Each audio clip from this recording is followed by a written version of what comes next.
Hello, everyone. Today's article is titled High Income Without Wealth. It examines the paradox of Henry's high earners not rich yet, who earn impressive salaries but still feel financially insecure. The article explores why rising costs, debt, and social pressure keep them struggling despite high incomes. Let's pause for a moment before we move into the article. We'll watch a short clip related to today's topic. As you watch, think about what ideas or questions it brings to mind. About 14% of all U.S. households make $200,000 or more every year, but many of them, dubbed Henrys or high earners not rich yet, still don't feel rich. 62% of people with salaries over $300,000 a year struggle with credit card debt. Earning doesn't actually make you feel rich, spending it does. If most people spent 99% of their paycheck, they'd feel quite rich. And it's the paradox here, when we're in accumulation mode, it's very difficult to feel rich. Now that we've seen the clip, let's take a step back. Before we dig into the details, it helps to explore a broader idea behind the story. This will guide how we understand what follows. Let's turn to the theme of wealth and perception.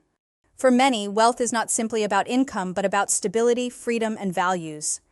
Yet cultural pressures and rising living costs often blur that line. In South Korea especially, constant comparison intensifies the stress of defining what it means to be rich. This reminds us that financial well-being is both economic and psychological. Do you think society judges people's success too much by visible signs of wealth? Society often equates success with visible wealth, cars, houses, branded goods, yet this view oversimplifies reality.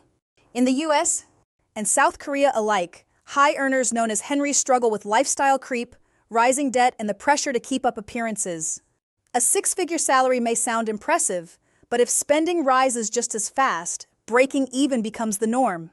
This creates a bewildering paradox, wealth defined not by security or savings but by how much one spends. The crux of the issue lies in values. If financial goals are anchored in social comparison, satisfaction will always be elusive. But if spending reflects personal priorities, wealth becomes more about freedom and less about image.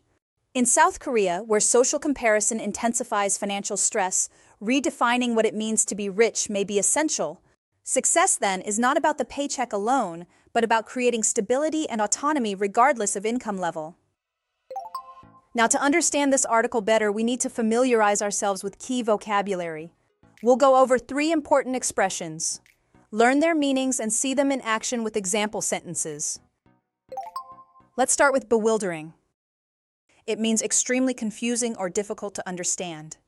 In the article, experts describe the paradox of high earners feeling poor as a bewildering truth. Here's an example. The new tax rules are so bewildering that even accountants are struggling. Next, we have crux. It means the most important or central point of an issue. In the article, the crux of the Henry paradox is that wealth is often defined by spending rather than saving. Here's an example. The crux of the debate is whether technology improves or harms human connection. Finally, let's look at tethered.